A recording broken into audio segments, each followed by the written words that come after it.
কলকাতা শহরের ভবানীপুরে সুমিতা দেবী নামে এক ভদ্রমহিলা তার একমাত্র মেয়ে রুমাকে নিয়ে থাকতো। কাল আমি হোস্টেলে চলে যাব মা, তোমাকে তো খুব মিস করব। বিশেষ করে আমি তোমার হাতের কফিটা খুব মিস করব মা।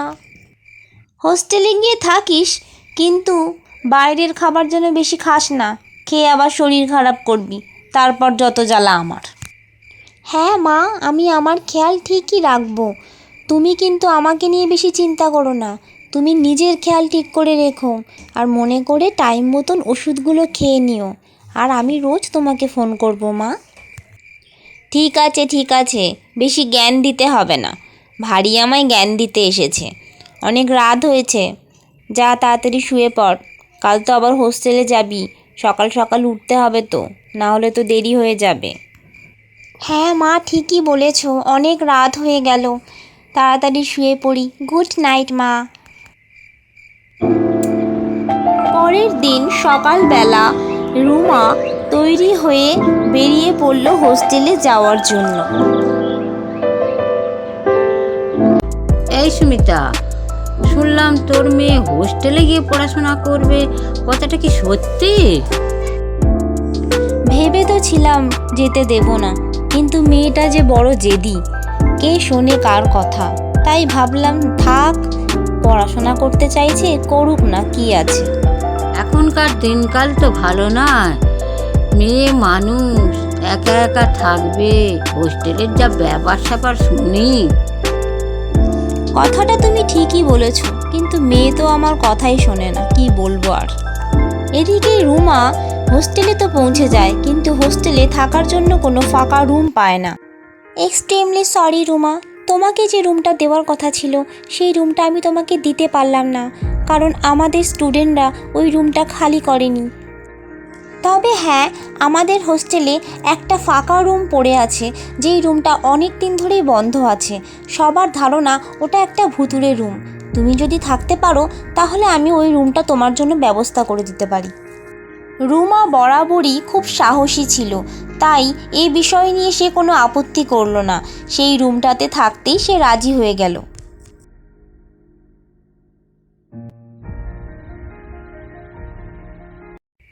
না, অনেক রাত হয়ে গেছে, তাড়াতাড়ি ঘুমিয়ে পড়ি, সকাল সকালই তো আবার কলেজ যেতে হবে।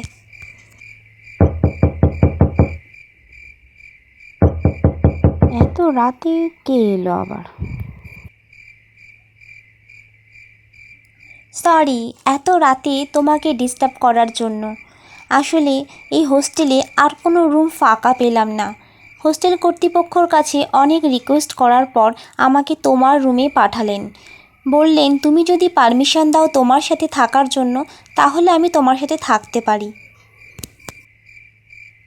আরে না না, কোনো অসুবিধা নেই, আমি তো একাই আছি। আমার তো বরং ভালোই হবে যে আমার সঙ্গে একজন থাকবে, একটা বন্ধু পাবো। একা একা কি ভালো লাগে? কারোরই ভালো লাগে না, তুমি আমার সাথে থাকতে পারো। Thank you so much. তোমার নাম কি যেন? রুমা না? থ্যাংক ইউ রুমা, তোমার সাথে বন্ধুত্ব করে আমার ভীষণ ভালো লাগলো, তুমি খুব ভালো। আচ্ছা, অনেক রাত হয়ে গেছে তো, তুমি তাহলে শুয়ে পড়ো, আমি যাই, আমার লাগেজটা রিসেপশনে রাখা আছে, ওটা নিয়ে আসি। মধুরিমা নিজের লাগেজ আনতে রিসেপশনের দিকে চলে যায়, আর এদিকে রুমাও নিজের ঘরে শুতে চলে যায়।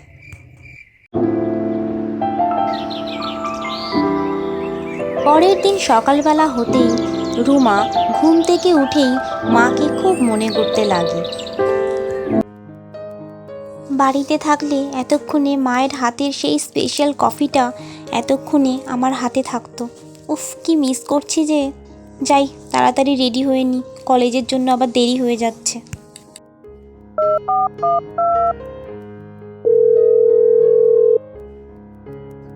হ্যালো মা, তোমাকে আমি খুব মিস করছিলাম মা। আজকে সকালবেলা তোমার হাতের কফিটা আমার খুব মনে পড়ছিল। যাই হোক, আমি আজকে সবেই কলেজে এলাম, কলেজের সিঁড়িতেই দাঁড়িয়ে আছি। তুমি কি করছো মা? আমি আর কি করব, এই তো বসে আছি। তা তুই কলেজে গেছিস, কিছু খেয়ে গেছিস না এমনিই চলে গেছিস? নিজের কিন্তু খেয়াল রাখিস। হ্যাঁ মা, আমি দুধ আর পাউরুটি খেয়েছিলাম। আচ্ছা মা, আমি রাখছি, কলেজে ক্লাস শুরু হয়ে গেছে। হ্যাঁ হ্যাঁ, যা, ক্লাসে যা, আর মন দিয়ে পড়াশোনা করিস, পড়ার দিকে মন দিস। প্রথম ক্লাসটা কিন্তু দারুণ গেল, যাই বলিস। ম্যাডাম কিন্তু অসাধারণ বোঝান, খুব ভালো পড়ান। এই ম্যাডামের কাছে যদি প্রাইভেট টিউশন নেওয়া যায় তাহলে কিন্তু দারুণ হয়, কি বলিস বল? হ্যাঁ, তা যা বলেছিস, খুবই ভালো পড়ায়। আচ্ছা, বলছি যে পরশুদিন তো বিনোদের জন্মদিন। বিনোদ তো বাড়িতে ইনভাইট করেছে, কয়েকটা বন্ধু নিয়ে একটা ছোট্ট মতন আর কি পার্টি হবে, তো তুই যাবি তো? ভেবেছিলাম যাব না রে, কিন্তু তারপরে ভাবলাম না গেলে আবার বিনোদ খারাপ ভাববে। আসলে ওই অজয়ও তো আসবে না, ওই জন্যই যাওয়ার ইচ্ছাটা ঠিক ছিল না। অজয় তো জানিস বিনোদের খুবই ক্লোজ ফ্রেন্ড, কিন্তু অজয়ের যা ব্যাকগ্রাউন্ড, মেয়েদের প্রতি যা ওর ধারণা, ভীষণই বাজে ছেলে। তো যাই হোক, বিনোদের খুশির জন্য যাব, তুইও তো যাবি, বেশি তো কেউ আসবে না। কলেজে এসে থেকেই অজয়ের নাম নিয়ে অনেকের মুখেই অনেক কথা আমি শুনি। ব্যাপারটা কি বলতো? অজয়কে কেন সবাই এরকম করে? অজয় কি কোনো কিছু করেছে? আরে অজয়ের নামে অনেক কেস আছে, সব মেয়েদের সাথে ফ্ল্যাটিং করে বেড়ায়, অনেক মেয়ের নাকি সর্বনাশও করেছে। আরে আমাদের কলেজে একটা মধুরিমা বলে মেয়ে পড়তো, কিছুদিন আগে সেই মেয়েটা তো ওর জন্যই সুসাইড করেছে। ওর কথা বাদ দে, ওর কথা ছাড় তো। তাছাড়া আমরা তো যাচ্ছি বিনোদের জন্মদিনে, অজয়কে নিয়ে অত আমাদের ভেবে লাভ কি আছে বল? বাদ দে, বিনোদকে কি গিফট দিবি না দিবি সেই সব ভেবেছিস কিছু? অজয়ের কথা শোনার পর থেকেই রুমা সব সময় অজয়ের কথা ভাবতে থাকে, অজয়কে ফলো করে, কখনো কলেজের ক্যান্টিনে, আবার কখনো বা কলেজের ক্লাসরুমে, সব জায়গাতেই ওকে ফলো করতে থাকে। দেখ রুমা, আমার জন্মদিনে কিন্তু তোকে আসতেই হবে, কোনো কথাই আমি শুনবো না, কোনো বাহানা দিলেও চলবে না, না আসলে কিন্তু আমি রাগ করব। হ্যাঁ হ্যাঁ, নিশ্চয়ই যাব, আমিও যাব আর রূপাও যাবে। আমরা সবাই মিলে খুব মজা করব, খুব আনন্দ করব। তোর বার্থডে বলে কথা।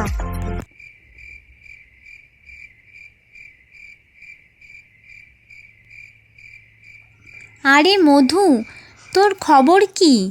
সারাদিন কোথায় থাকিস? তোকে তো পাওয়াই যায় না। দুটো যে বসে তোর সাথে কথা বলবো, ওফ, এরপর তো দূরবীন দিয়ে তোকে খুঁজতে হবে, দেখতে পাচ্ছি। আয় বস, দুটো কথা বলি।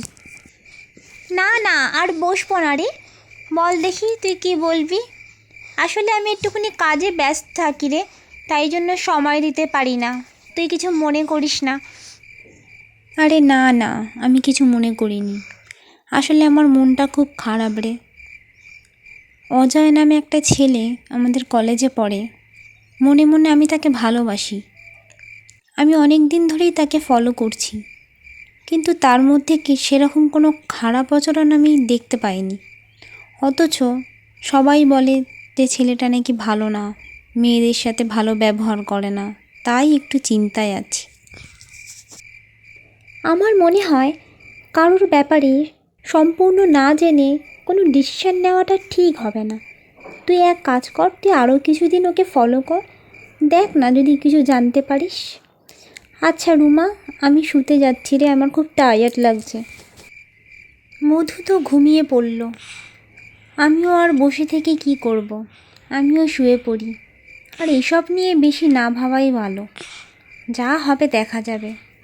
কালকে আবার বিনোদের বার্থডে আছে, ওখানে যেতে হবে।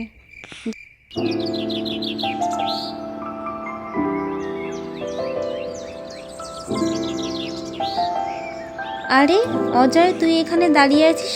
সে কখন থেকে আমি দেখছি এখানে দাঁড়িয়ে আছিস, কারোর জন্য অপেক্ষা করছিস নাকি? বিনোদের বাড়ি যাবি না? তোকেও তো ইনভাইট করেছে, কখন যাবি? হ্যাঁ হ্যাঁ যাব, আমি বিনোদের জন্য অপেক্ষা করছি। ও তো ক্লাস করছে, ওর ক্লাসটা শেষ হোক, ক্লাস শেষ হলে দুজনে একসাথে যাব।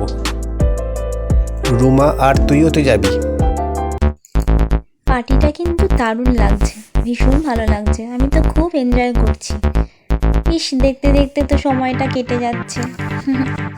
অনেক রাত হয়ে গেছে, হোস্টেল তো বন্ধ হয়ে গেছে, তুই আজ এখানেই থেকে যা। এত করে যখন বলছিস, ঠিক আছে, আজকে নয় থেকেই গেলাম। সব বন্ধুরাই যে যার বাড়ি চলে যায়, কিন্তু অনেক রাত হয়ে যাওয়ায় হোস্টেলের গেট বন্ধ হয়ে যাওয়ার কারণে রুমা আর হোস্টেলে ফিরতে পারেনি। তাই ওই রাতটা সে ওখানেই কাটিয়ে দেয়। পরের দিন সকালবেলা ঘুম থেকে উঠেই রুমা, আমার মাথাটা কি ব্যথা করছে, আমার শরীরটা এরকম লাগছে কেন, উফ, আমি সব বুঝতে পেরেছি। আমার কালকে এখানে থাকা উচিত হয়নি, ওই অজয়ই সব করেছে। রুমা আর এক মুহূর্ত সেখানে না দাঁড়িয়ে হোস্টেলে ফিরে যায়।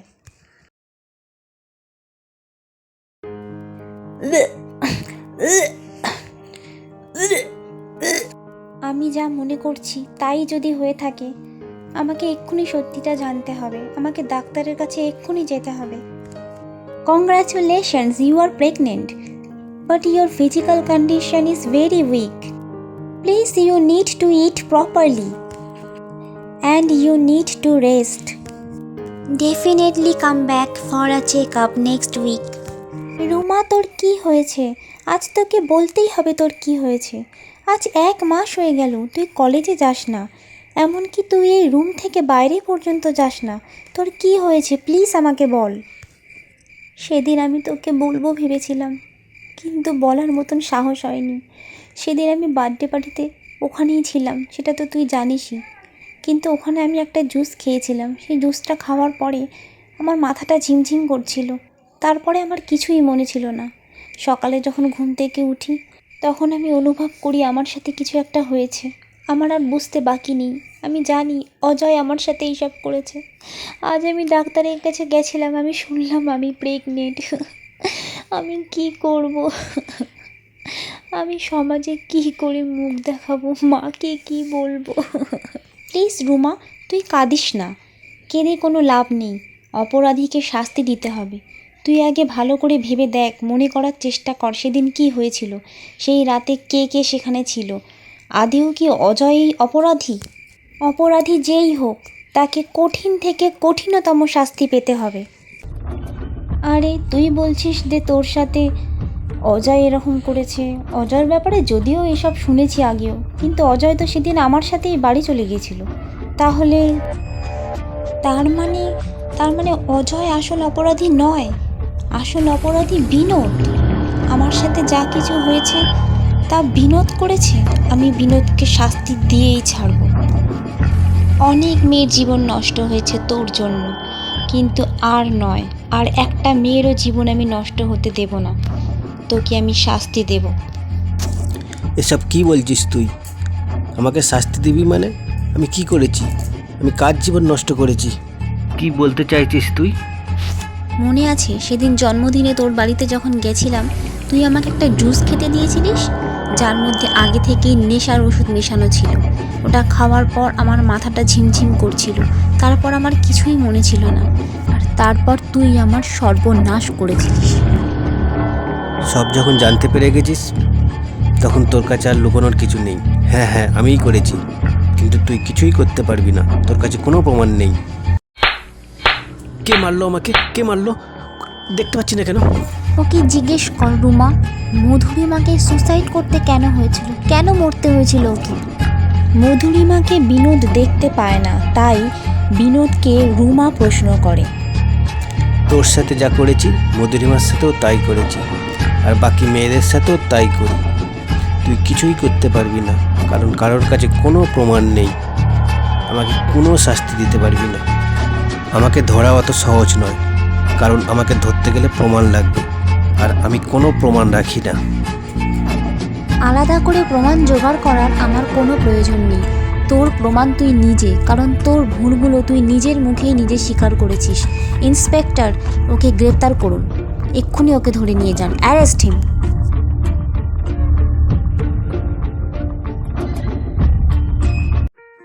থ্যাংক ইউ মধু, তুই যদি আমার সাথ না দিতিস হয়তো আমি আসল অপরাধীকে ধরতেই পারতাম না। কিন্তু মধুরিমার ব্যাপারে তুই কি করে জানলি? তার মানে তুই... হ্যাঁ রুমা, আমি মধুরিমা। আমি তো অনেক দিন আগেই মরে গেছিলাম, কিন্তু যার জন্য আমাকে মরতে হয়েছে সেই বিনোদকে শাস্তি দিতে পেরে আজ আমি মুক্তি পেলাম। তুই আমার খুব ভালো বন্ধু, তুই তুই চিন্তা করিস না, আমি তোর কাছেই আবার ফিরে আসব। নিজের যত্ন নিস, ভালো থাকিস। বিনোদকে শাস্তি দিতে পেরে মধুরিমার মুক্তি ঘটে। সে আস্তে আস্তে অদৃশ্য হয়ে যায়। মধুরিমাই যে মধু তা জানতে পেরে রুমা মনে মনে খুব কষ্ট পায়। মধুরিমাকে হারানোর শোক তার মনে গভীর আঘাত ফেলে। সে কিছুদিনের জন্য হোস্টেল ছেড়ে বাড়ি চলে যাওয়ার সিদ্ধান্ত নেয়। অজয়, আমাকে তুমি ক্ষমা করে দিও, আমি তোমাকে ভুল বুঝেছিলাম। আর তোমাকে আমি কিছু বলতে চাই অজয়। অজয়, আমি তোমাকে খুব ভালোবাসি, খুব ভালোবাসি অজয়। আমি প্রেগনেন্ট জেনেও তুমি আমাকে বিয়ের প্রস্তাব দিয়েছো। এর থেকেই আমি বুঝতে পেরেছি তুমিও আমাকে কত ভালোবাসো। I love you. সেদিন থেকেই রুমা আর অজয় এক হয়ে যায়, আর রুমা কিছুদিনের জন্য বাড়ি ফেরার সিদ্ধান্ত নেয়। পরের দিনই রুমা হোস্টেল ছেড়ে দেয়। এবার থেকে সে বাড়ি থেকেই কলেজে যাতায়াত শুরু করে।